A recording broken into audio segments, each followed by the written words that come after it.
डुमरी की दंगल की। डुमरी विधानसभा उपचुनाव में नारी शक्ति का दम देखने को मिलेगा। डुमरी के दंगल में सीधा मुकाबला एनडीए और इंडिया गठबंधन के बीच होगा। इंडिया गठबंधन की ओर से बेबी देवी मैदान में उतरेंगी, जबकि एनडीए की ओर से आजसू की यशोदा देवी का नाम आगे चल रहा है। इंडिया गठबंधन की उम्मीदवार बेबी देवी 17 अगस्त को नामांकन दाखिल करेंगी। के दंगल में कौन मारेगा बाजी? एनडीए और इंडिया में सीधा मुकाबला। 17 अगस्त को नामांकन दाखिल करेंगी बेबी देवी। इंडिया गठबंधन के बड़े नेता रहेंगे मौजूद। डुमरी के दंगल में महारथियों के नाम करीब करीब तय हो गए हैं। एनडीए और इंडिया गठबंधन में सीधा मुकाबला होना है। 17 अगस्त को इंडिया गठबंधन की उम्मीदवार बेबी देवी नामांकन का पर्चा भरेंगी। नॉमिनेशन के दौरान इंडिया गठबंधन के तमाम बड़े नेता मौजूद रहेंगे। सीएम आवास में इंडिया गठबंधन की बैठक में यह फैसला लिया गया। इंडिया गठबंधन के नेताओं ने डुमरी उपचुनाव में जीत का दावा किया है। इंडिया का बैठक हुआ और मजबूती के साथ हम लोग को चुनाव लड़ना है। सारे लोगों से फीडबैक लिया गया कि कहाँ कैसे क्या करना है। 17 तारीख का नॉमिनेशन डेट रखाया है, इसके बाद सबको लग जाना है। ये चुनाव हम गंभीरता से लिए हैं और एनडीए गठबंधन के पहली चुनाव होने जा रहा है, इसीलिए हर दल हर संगठन एकजुट होकर काम करके पहली जीत हम लोग जो है डुमरी चुनाव हम लोग देना चाहते हैं। और ये जीत जो है जगन्नाथ जो देत कर गए उसको भी इंडिया की तरफ से सच्ची श्रद्धांजलि दिया जाएगा, इसी बात का चर्चा। इंडिया गठबंधन की ओर से डुमरी के दंगल में बेबी देवी उतरेंगी, जबकि एनडीए की ओर से आजसू की प्रत्याशी होंगी। आजसू एक बार फिर यशोदा देवी पर दांव खेलने की तैयारी में है। शुक्रवार को आजसू सुप्रीमो के आवास पर सुदेश महतो और बाबूलाल मरांडी की बैठक हुई थी। इसी दौरान बीजेपी के संगठन मंत्री धर्मवीर भी मौजूद रहे। इस बैठक में आजसू के चुनाव लड़ने पर मुहर लगी, लेकिन इंडिया गठबंधन के नेता आजसू और बीजेपी की दोस्ती को हल्के में ले रहे हैं। जेएमएम विधायक सरफराज अहमद ने कहा है कि बीजेपी और आजसू के मिलकर चुनाव लड़ने से नतीजे में कोई फर्क नहीं आएगा। इंडिया गठबंधन की जीत सुनिश्चित है। देखिए, आजसू एनडीए का गठबंधन में शामिल एक मजबूत राजनीतिक दल है और डुमरी विधानसभा चुनाव एनडीए का प्रत्याशी लड़ेगा।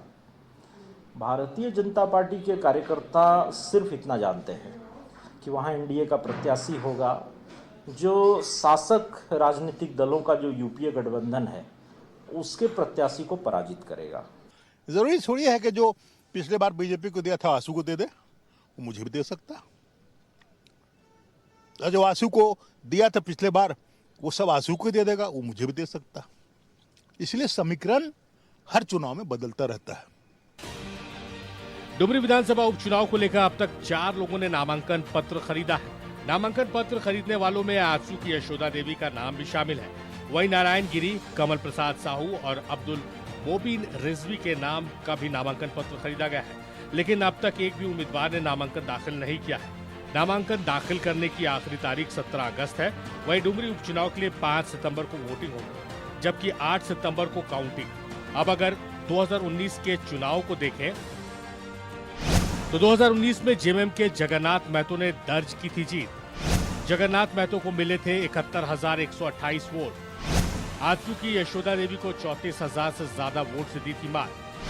आजसू की यशोदा देवी को मिले थे 36,840 वोट। तीसरे स्थान पर है बीजेपी के प्रदीप साहू को मिले थे 36,013 वोट। हालांकि 2019 में बीजेपी और आजसू की राहें जुदा थी, लेकिन उपचुनाव में दोनों साथ साथ हैं। ऐसे में मुकाबला दिलचस्प होने के आसार है, लेकिन इंडिया गठबंधन जीत का दावा करते हुए एनडीए के मुकाबले में होने से भी इनकार कर रही है। न्यूज़ 11 भारत के लिए रांची से विपिन उपाध्याय के साथ ब्यूरो रिपोर्ट।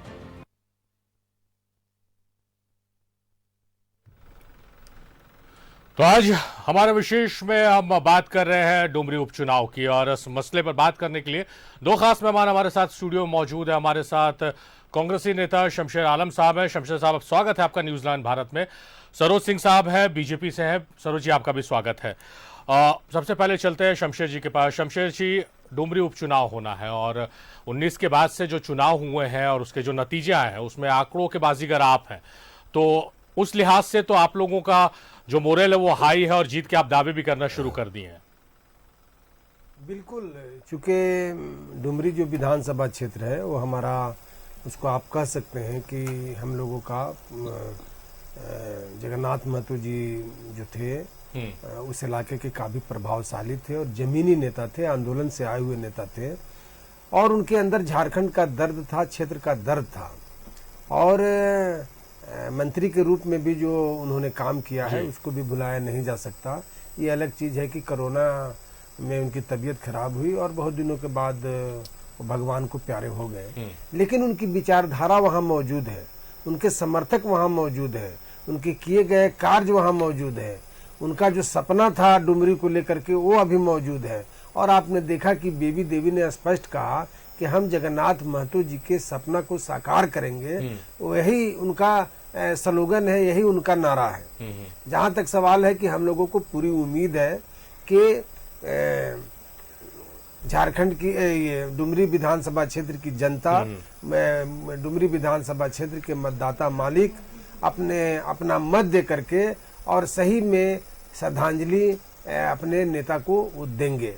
जहां तक सवाल है कि गठबंधन को लेकर के, तो गठबंधन के सभी साथी की आज बैठक हुई है, उसमें आलमगीर आलम साहब मौजूद थे, माननीय हेमंत सोरेन जी मौजूद थे, तमाम लोग मौजूद थे और रणनीति बनी है और रणनीति के तहत हम चुनाव लड़ेंगे और हम लोग को पूर्ण आशा और विश्वास है कि डुमरी विधानसभा क्षेत्र हर बार की भांति इस बार भी हमारे झोली में रहेगा। सरोज जी, इंडिया गठबंधन ने दावा कर रही है कि वापस सीट रिगेन करेंगे और इनके अपने जस्टिफिकेशन है कि ऐसा क्यों होगा। आप लोग भी दावा कर रहे हैं कि डुमरी उपचुनाव आप जीतेंगे। किन मुद्दों को लेकर आप जाएंगे इलेक्शन में और वो कौन से मुद्दे होंगे कि लगता है कि जनता आपकी तरफ रुख करेगी? देखिए, वहां एनडीए का प्रत्याशी होगा और एनडीए का प्रत्याशी लड़ेगा और और किन मुद्दों को लेके जाएंगे तो मुद्दों की कमी नहीं है, क्योंकि ये सरकार जो है जो वादे करके चुनाव के पहले आई थी उसमें एक वादा भी पूरा हो तो बता दे। तो जनता ही पूछ रही है इनसे वादे के बारे में, चाहे इनके 5 लाख हर साल सरकारी नौकरी की बात हो, चाहे इनके पोस्ट ग्रेजुएट को 5,000 7,000 भत्ता हो, किसानों का ऋण माफी हो, किसानों के लिए बिजली मुफ्त देने की बात हो या 3-3 रूम का घर देने की बात हो। कई इस तरह के लोक लुभावने वादे इन्होंने किए और चुनाव जीतने के बाद भी कई वादे इन्होंने किया, लेकिन कोई वादा इन्होंने पूरा नहीं किया। जनता को ठगने का काम किया। उल्टे सरकार भ्रष्टाचार में अकंठ डूबी हुई है, जहां हाथ डालिए वहीं भ्रष्टाचार है। आप देख रहे होंगे कि चाहे माइनिंग हो, चाहे बालू हो, चाहे जमीन घोटाला हो, इसी में सरकार लगी हुई है। सरकार के जो ये घोटाले हैं उसके शीर्ष तार जो है सत्ता के शीर्ष तक जाते हैं, आप देख रहे होंगे। तो इसलिए मैं कह सकता हूं कि ये सरकार जो है 4 सालों में विधि व्यवस्था वैसे ही चौपट है। तो इस सरकार से लोग नाराज हैं, इस सरकार को लोग सबक सिखाना चाहते हैं और उसका परिणाम जो है रामगढ़ में दिखा, आगे डुमरी में भी दिखेगा।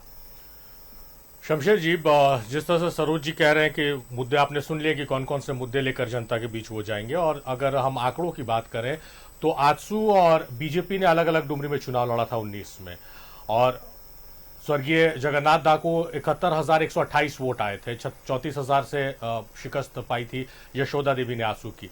मगर अब दोनों इंटैक्ट होकर लड़े और दोनों को अगर 2019 के नतीजे को जोड़ दिया जाए तो 72,000 के पार चला जाता है। तो ये एक बड़ी चुनौती आप लोगों के सामने नजर आ रही है। देखिए, चुनाव जब होता है कुछ न कुछ परिवर्तन होता है और परिवर्तन के फलस्वरूप रिजल्ट भी आते हैं। इसलिए ये दावा करना कि 36 और 36 है तो 72 हो ही जाएगा, इसको मैं नहीं मानता जी। इसमें कमी भी आ सकती है, बढ़ोतरी भी हो सकती है, लेकिन मैं इतना जरूर कहूंगा कि सहानुभूति जगन्नाथ महतो जी के दिवंगत नेता के साथ रहेगी, उनके परिवार के साथ रहेगी। साथ ही साथ आपने ये नहीं जुड़ाया कि 24,000 मत या 25,000 मत ये IMM को भी आया था और ये बड़ा मत है। और हमको लगता है कि जो स्थिति अभी है, तो उनके उम्मीदवार ने तो पर्चा खरीद लिया। नहीं, मैं वही कह रहा हूँ कि उम्मीदवार पर्चा खरीद ले, आसू के खरीद ले, बीजेपी के खरीद ले, या गठबंधन के खरीद ले, या एमएम के खरीद ले, पर्चा खरीदने का सबको अधिकार है। लेकिन मैं दावे के साथ कहता हूँ कि पिछली बार जितने मतों से जीते थे, हमको लगता है कि थोड़ा सा इधर उधर हो सकता है, लेकिन हम लोग चुनाव जीत जाएंगे। चुनाव जीतने का कारण ये होगा, मैं पहले भी आपको कारण बताया कि वहाँ सहानुभूति की लहर दौड़ रही है, चल रही है। और साथ ही साथ हमारे सरोज भाई ने भ्रष्टाचार में, अखंड डूबे हुए भ्रष्टाचार में हम लोगों पर आरोप लगाया, लेकिन हमको नहीं लगता है कि अभी तक इनके लगाए गए जितने भी आरोप हैं वो सिद्ध हुए हैं। हाँ, इतना जरूर हुआ है कि इनके जो तोता लोग हैं वो प्रयास कर रहे हैं कि किसी तरह से इन्होंने खुद स्वीकार किया कि सत्ता के शीर्ष तक, तो सत्ता के शीर्ष तक प्रयास लोग कर रहे हैं। और हमको लगता है कि 3.5 साल, 4 साल गुजर गया, इनका प्रयास चाहे सरकार गिराने का हो, वो भी प्रयास इनका विफल रहा। ईडी से लेकर के सीबीआई का इस्तेमाल हो, वो भी प्रयास अभी तक विफल रहा। और आप देखेंगे कि जब से काम करना शुरू किए हैं हम लोग, तो कहीं न कहीं हम लोगों को बाधा पहुंचाने का काम किया जा रहा है, चाहे न्यायालय के माध्यम से किया जा रहा हो, चाहे पार्टी के केंद्रीय नेतृत्व से, इनकी जो पार्टी है इनके केंद्रीय नेतृत्व से किया जा रहा हो, लेकिन कहीं न कहीं हम लोगों को डिस्टर्ब किया जा रहा है। उसके बावजूद भी जिस तरह से माननीय मुख्यमंत्री जी ने निर्णय लेने का जो बौछार किया है, वो भी अपने आप में, चाहे पंचायत सेवक की बहाली हो, चाहे अन्य जगहों में फॉरेस्ट से लेकर के हर जगह कुछ न कुछ बहालियां हो रही है। बड़ी बहालियों में शिक्षकों की बहाली बाकी है, उसकी भी प्रक्रिया शुरू हो ही रही है। जेपीएससी का हम लोगों ने 2-3 रिजल्ट निकाला ही, तो हमको लगता है कि सरोज भाई को टीन के चश्मा से नहीं, शीशे के चश्मा से सरकार के उपलब्धियों को देखना चाहिए। और हम इतना काम किए हैं इस राज्य में, अपने सरकार में, कि हम गर्व के साथ हेमंत सोरेन के नेतृत्व में कहीं पर जाकर के, झारखंड के जंगल में भी जाकर के हम अगर मत मांगते हैं तो ये अधिकार हमको है। लेकिन इन्होंने जो झारखंड के साथ छल किया, या जो इनका केंद्रीय नेतृत्व छल किया, इनके समय में जो खेल हुआ, उसको देखते हुए झारखंड की जनता ने, जब झारखंड की जनता ने देखा कि पिछली जो सरकार थी, रघुवर की सरकार, कि हमारी अस्मिता, हमारी संस्कृति, हमारा सभ्यता, झारखंड का सब ये लोग छीनने में लगे हुए हैं, वैसे परिस्थिति में रघुवर दास को लोगों ने नकारा था, बीजेपी को नकारा था, हटाया था। और उसकी रक्षा करने के लिए हेमंत सोरेन के नेतृत्व में चाहे कहीं भी हम चुनाव लड़े, हम चुनाव जीतेंगे। एक रामगढ़ हमारा जरूर ये हुआ है, लेकिन फिर भी हम 5-5 चुनाव यहाँ जीते हैं। सरोज जी, आप जवाब तो जरूर देंगे शमशेर जी का, पर उससे पहले मेरे सवाल का जवाब देते हुए आप सरोज जी, शमशेर जी की बात रखिएगा। जो बातें आई, जैसे बहुत प्रैक्टिकल शमशेर जी ने कहा कि 36, 72 या उससे ज्यादा भी हो सकता है, बहुत प्रैक्टिकल बात है ये। आपको क्या लगता है कि जो मुद्दे आप लोग उठा रहे हैं जनता के बीच में, जो भ्रष्टाचार की आप बात लगातार कर रहे हैं, उसका फायदा आप लोगों को मिलेगा, या फिर आप लोग जो इंटैक्ट होकर इस बार चुनाव लड़ेंगे वो भी एक फैक्टर काम करेगा? देखिए, सरकार के खिलाफ जो है जनादेश है, इसमें कहीं दो मत नहीं है। शमशेर भाई ने कई चीजें गिनाया, इन्होंने कहा कि सरकार काम के बौछार कर दिए हैं। अब बौछार तो गिनाए नहीं, अब नौकरियों की बात, कई बहालियों की बात की है सरकार। पिछले इस सेशन से पहले के सेशन में 392 लोगों को 3.5 सालों में नौकरी दी है। यही सरकार ने बजाबते विधानसभा में जवाब दिया है कि 392, 92, 52 या 92 ऐसे 92 के 98 लोगों को नौकरी दिए हैं। और ये कह रहे हैं कि बौछार हो गया, और सरकार का ही जवाब है, मैं अपना नहीं बोल रहा हूं, सरकार का ही सदन में जवाब है। चैनल में दिया गया। अरे भैया, वो बहाली रघुवर जी के समय का है, सब बहाली क्यों जोड़ लेते अपने कंधे पे? समझे, रघुवर जी के समय हजारों नौकरियां लोगों को मिला, हजार नौकरियां मिली। सवाल वो नहीं है, सवाल ये अब सरकार, अब इनके कौन से काम के बौछार हैं। इन्होंने कहा आदिवासियों के, हाँ, कामों का बौछार इन्होंने किया है। मुख्यमंत्री अपने नाम से लीज ले लिए, माइनिंग का। मुख्यमंत्री ने कहा कि आदिवासियों को जो है इंडस्ट्रीज के लिए जमीन दिया जाएगा सस्ते दाम पर, और अपनी पत्नी के नाम से कर लिया। ये सब काम के बौछार किए हैं, उसका जवाब जनता देगी। और इन्होंने कहा कि दोनों का मत मिले। आपने जो सवाल किया है कि दोनों का मत के कारण बोल रहे हैं कि सरकार के नाकामी के कारण बोल रहे हैं, तो राजनीति में सारे फैक्टर काम करते हैं। हम लोग को इंटैक्ट होकर, एनडीए इंटैक्ट होकर लड़ेगा, उसका भी असर होगा, और सरकार की नाकामी है उसका भी असर होगा। दोनों का ही असर होगा, दोनों का असर होना है। अब आप ठीक कहा शमशेर भाई ने कि दोनों का, आप देखे होंगे रामगढ़ में आजसू के वोट और हमारे वोट जोड़ने के बाद भी जो दोनों जो वोट को जोड़ दे पिछले रामगढ़ के चुनाव में, तो उस दोनों के मत जोड़ने से अधिक मत प्राप्त हुआ, और इनके 10,000 मत घट गए पिछले बार से। और हम लोग को दोनों को जोड़ करके आजसू और बीजेपी का जितना मत होता था उससे अधिक मत मिला। तो ये सही कह रहे हैं कि वो दो जोड़ने से नहीं, उससे अधिक भी मिल सकता है, ठीक है, और कम भी मिल सकता है। तो इनके इस बात से भी हम सहमत है कि राजनीति में तो जनता मालिक है, जनता तय करेगी। लेकिन मैं एक एग्जाम्पल दिया कि वहां दोनों जब 1 और 1 मिलते हैं तो 11 होते हैं, तो मिलके लड़ेंगे तो उसका भी असर होगा, और सरकार की जो नाकामी है उसका भी असर होगा। वो दोनों चुनाव में दिखेगा। चलिए, तो डुमरी के दंगल पे बात हो रही है और हमारे साथ मेहमान जुड़े हुए हैं और आगे भी जुड़े रहेंगे। हम ब्रेक पे रुकेंगे, अब ब्रेक के बाद जब लौटेंगे तब भी ये चर्चा जारी रहेगी। डुमरी उपचुनाव की बात हो रही है और ऐसी हालांकि रामगढ़ के बाद थोड़ा सा मनोबल बढ़ा है। 5 चुनाव हुए हैं, उसमें से रामगढ़ जीत मिली है एनडीए को, इंटैक्ट होकर चुनाव लड़ा था।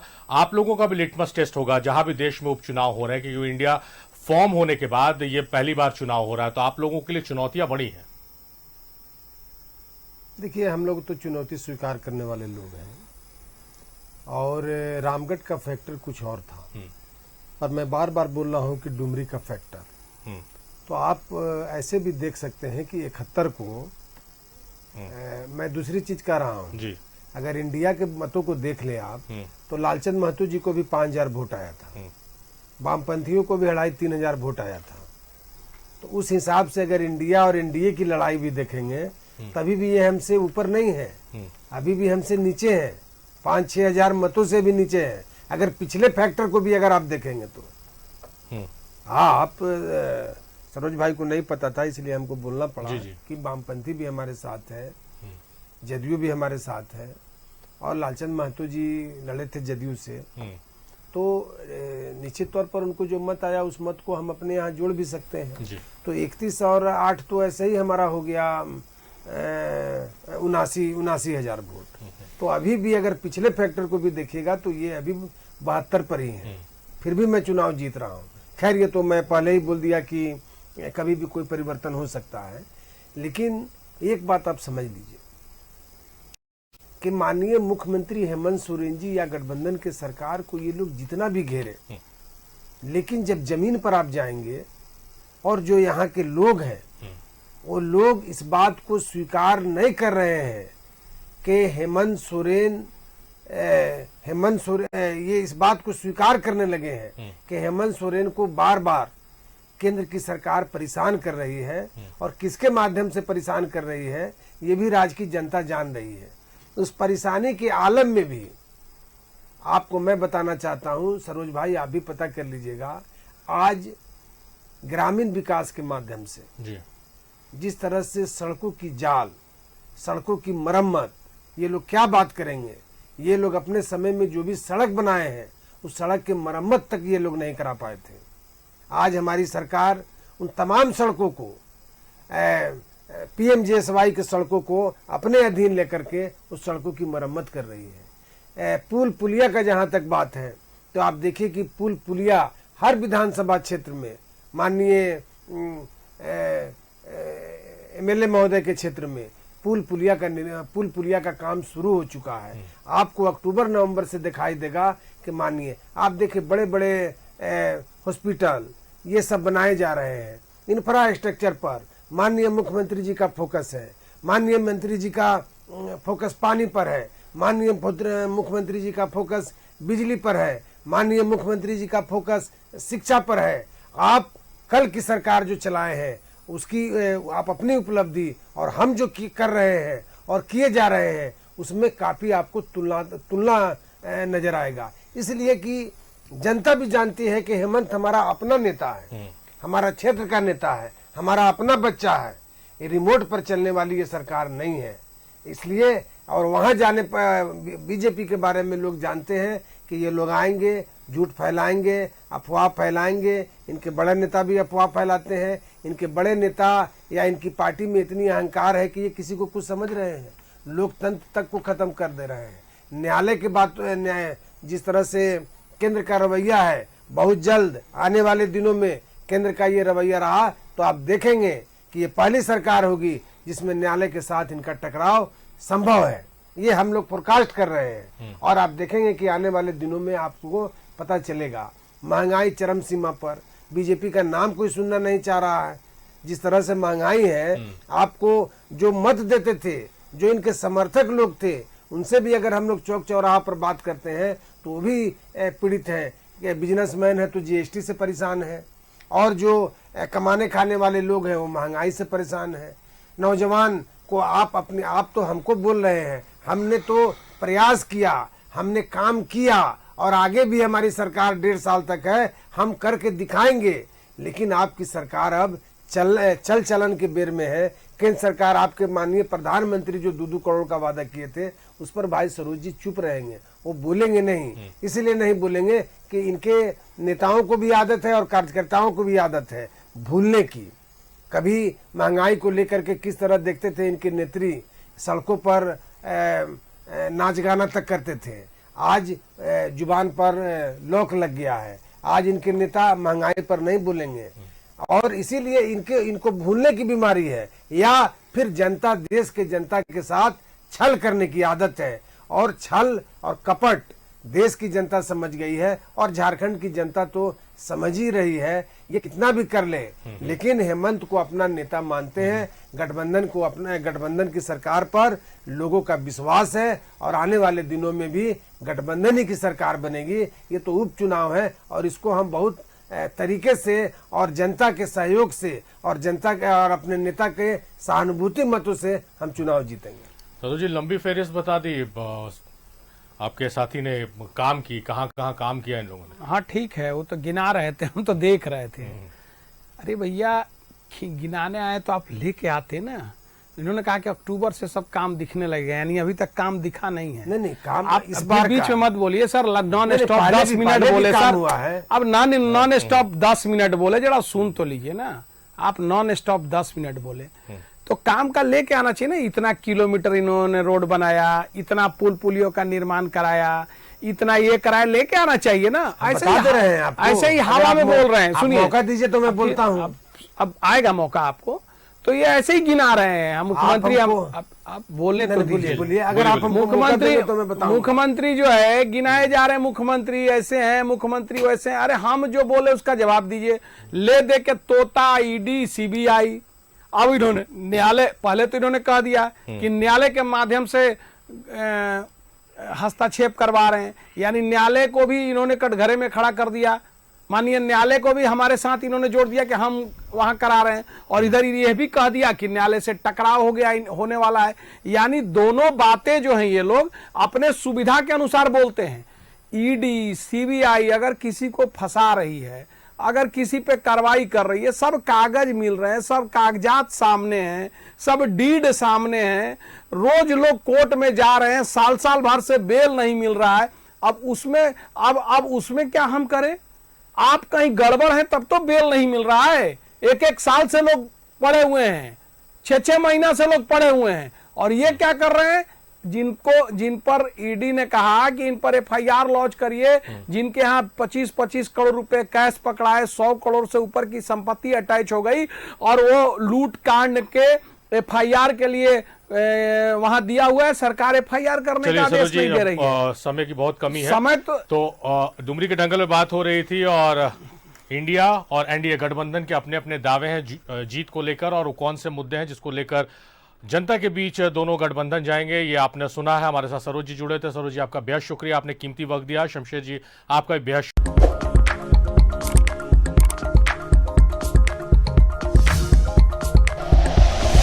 Like and share videos, subscribe करें हमारा चैनल और प्रेस करें बेल आइकॉन। न्यूज़ 11 भारत, सच है तो दिखेगा।